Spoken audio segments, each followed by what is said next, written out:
This is Jason Buck with Scott Mitchell, and I'm going to tell you what it's like to lose a Super Bowl.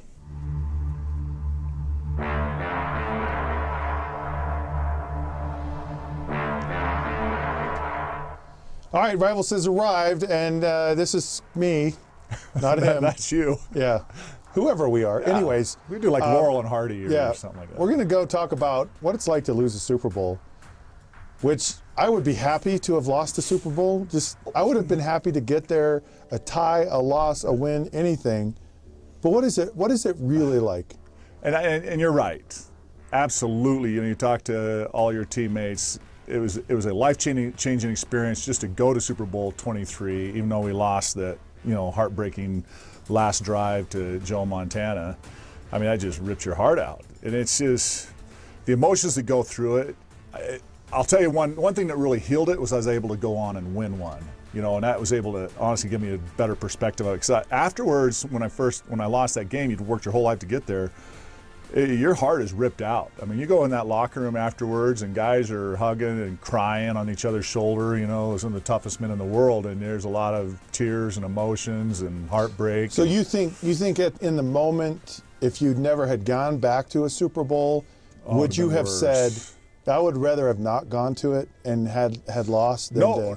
I'd much rather have gone to the Super Bowl. I know, but you're older now, and you've won a Super Bowl now, so it's easier to say that. Yeah. But in the moment, where you're just like, oh, this is, I wish we hadn't even gotten here because this is so bad. No, in the moment, the pain was severe. I mean, it was one of the worst experiences of your life to lose it. I mean, you're on this high, super high all week. You've made it. And then you lose it in the last seconds. And we had a lot go on in that Super Bowl 23, right? I mean, we just had... well, it was better than 13-3. Let's just put it to you that way. Well, it was very exciting. It was 3-0 at halftime. It was one of the lowest scoring, first halves. And, our defense was playing great. We had Montana shut out at halftime. But remember the night before the game, we had Stanley Wilson overdose, on cocaine. And, there's probably a few other players involved in that, to never drop any names, and you just knew, all of us knew, right? We were in the meeting room when those guys came in 10 minutes late to the team meeting. I mean, your biggest team meeting of your life the night before the game, and the coaches are scrambling. And they're late. A few guys. And Weiss comes back in the room. Were you ever late to a meeting, by the way? Never in my life. Yeah, me neither. I was never. I never missed a practice in my life. Yeah, if you can understand that, like you're just never late to a meeting. If you're any NFL player, you're never late. No one's ever late to a meeting. You take care of business. So for players to be late, and the night before the Super Bowl to the Super Bowl meeting, it's unbelievable, right? So we're sitting there just ticked off. Me and Crumry and Scal, the starting D line, for the game. Man, we're sitting next to each other, and you're like, where in the heck are these guys? You got to take care of business, right? So everybody's a little upset. And then Weiss comes in the room and stands up at the podium and starts bawling and tells us that they found Stanley passed out, and and you're just like, this is our biggest night of our life, right? And we got to deal with this. So there was a bit of frustration. I think as professionals, I think the guys, and we have compassion for Stanley. He's our teammate. We all love him, but we're also really upset. We were let down like that, and. But the guys, as professionals, pulled together, and I think we, played one of the greatest Super Bowls of all time. And why is it every Super Bowl you're in is the greatest of all time? Well, that was a thriller. I mean, I was on the losing end of it, but it was a thriller. I mean, Super Bowl 26 was the greatest of all time because we were the greatest team of all time, and I got the big sack, and it was all that. I've heard the story before. Yeah, I haven't told you that story before. Oh, so many times. But here's the crazy part. I still don't believe it. You've told it to me all these times. I still don't believe it. I'm going to show you my highlights. No, I believe that you played in the game and you won it. But the greatest of all time? Oh, the greatest Super Bowl team of all time? That's what USA Today says, breaking down all the teams. USA Today is that fake Super Bowl news, 26 Redskin team was the greatest of all. It's all fake news. But other than being privileged to be on that, that let down. And in the game, because I don't want dog guys, I had the 23rd reunion this year, Super Bowl 23 reunion, and saw all my buddies, and we hugged each other. Hang on just a second. So there, we had a Twitter question come in about this. Okay. That were you upset at some of your teammates? Did some of your teammates let you down in those situations? Yeah. Because you talk about Stanley, but for me, it's people have demons. Yeah.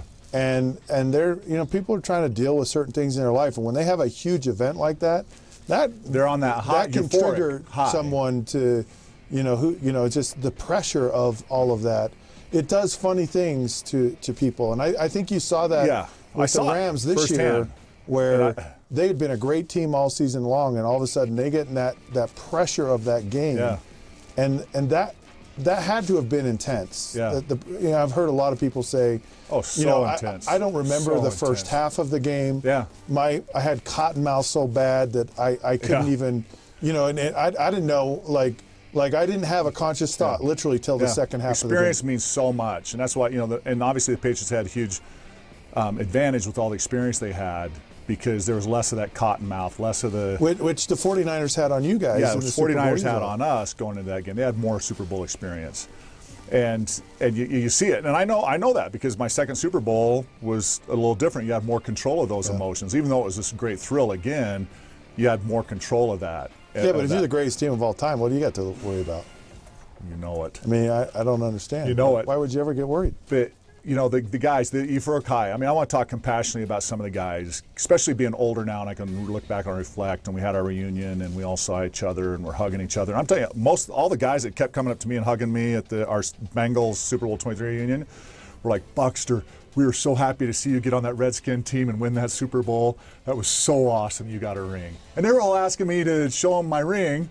And I said I didn't bring it because I didn't want to offend you guys. You didn't bring it. I thought you were permanently attached to that ring. I brought my AFC Championship ring. I thought it never came off. Yeah. Oh, come on, I wasn't going to take it to my Super Bowl 23 buddies and go, hey, look, I won it. You've been lying to me all this time. But it's funny. I didn't realize. Oh, so you can take it off? I can take it off. Well, why don't you take it off when you come in here? No. I go to weeks of therapy. Every week I see that. I'm like, I know. I have sleepless nights. And I had to tell Scott I had more rings at home. That went over like a lead balloon. What got into him today? But okay, so there was a few guys obviously involved in, Stanley Wilson wasn't by himself, let's put it that way. And so you're aware of a few of your teammates that were involved in that. And you're right, they had their demons. I was an Idaho kid that was, hey, you to go out and change that pipe in the lightning storm or you're going to get a boot in your butt.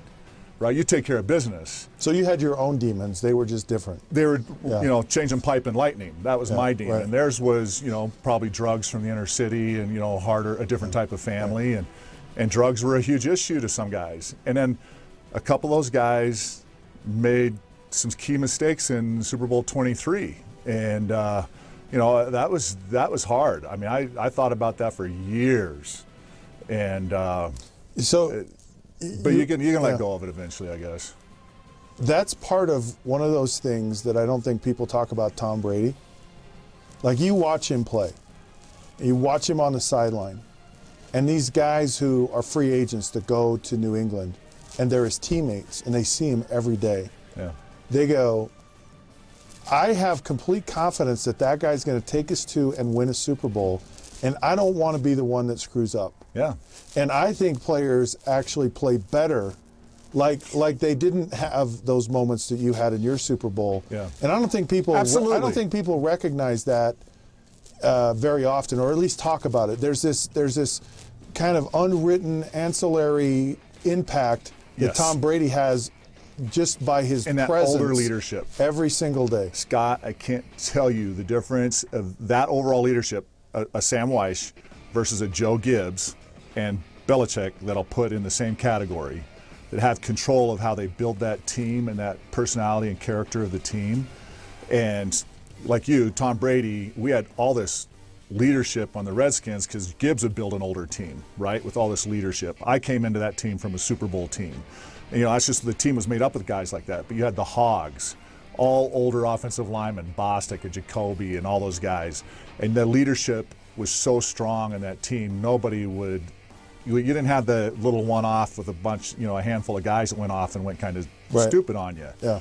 The team really stayed together, and you didn't have that little drop-off. There was one vision. There was one vision that was complete. Everyone understood, and it's like you have a responsibility, and you cannot let your teammates down. 100% through the team. Yeah. You didn't have one little pocket drop off and let some of the other guys down. It was 100% of the team. I'm curious, when did you know like we're a Super Bowl team, like with the Bengals? Yeah. Was it the fact right when you actually won the AFC Championship and got there? Or did you recognize things during the season? Was it something you talked about? Was it something you started to feel? And was it different or the same when you were with the Redskins? You know, great question, Scott, because I would say when I really felt it and I knew something was different going into the season. We were coming off the strike. We were a 4-win team in the strike season. There was bitterness. Players were mad at coaches. Players were mad at management. Management was mad at coaches. You know, it was just a mess coming off the 87 strike. And so we went in that locker room and camp was different.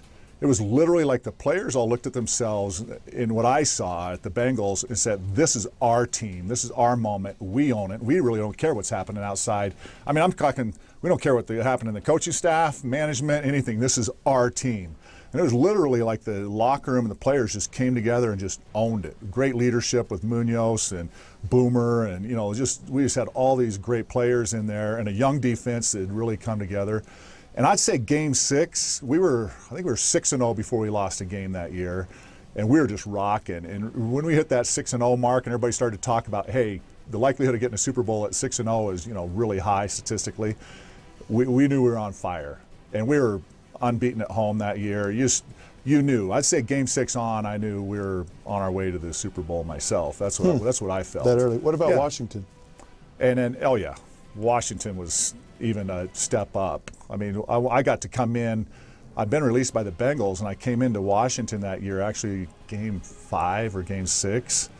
And the Hogs were awesome, the older leadership. You could smell it the second I walked in that locker room, literally, because you'd been around championship teams before, and winning and losing teams. And I'm telling you, Scott, the second I walked in that locker room, and the Redskins were undefeated when I got there. We went 12-0, I think, before we lost that year.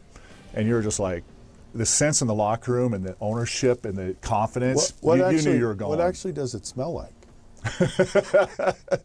It smells like... Is it like moldy sweat? Yeah. Or is it like... You enjoy that in the locker room. But, I mean, how do you word that? It's just... I don't know. You just said it. I'm just curious. You smell it. I mean, the energy of it, it's live, it's palpable, it's there. You can just... The spirit of it is literally that thick. I think the best term for it is... Manly musk. It's manly musk. It's like that defensive spirit that you can be fired up about a 3-0 game and know it's the greatest game on the face of the earth. I mean, that's just you smell it. All right, well, I don't have anything else to add to smell. Anyways, did you know championships smelled? I didn't. All right, this round of rivals is over. We're going to end it on that one. It is over. And off to our corners. You and I had won it all together. They should have put us together. All right, go to those social sites. We're at Facebook Podcast, or we're at Facebook Podcast. On Facebook, we're Rivals Podcast. On Twitter, we're at The Rivals Show. Dial us in on your smartphone, because neither one of us is smart. And you don't want to miss us, that's for sure. No. You want to smell us, though. We smell good. Smell victory. All right, we'll catch you soon. Championships.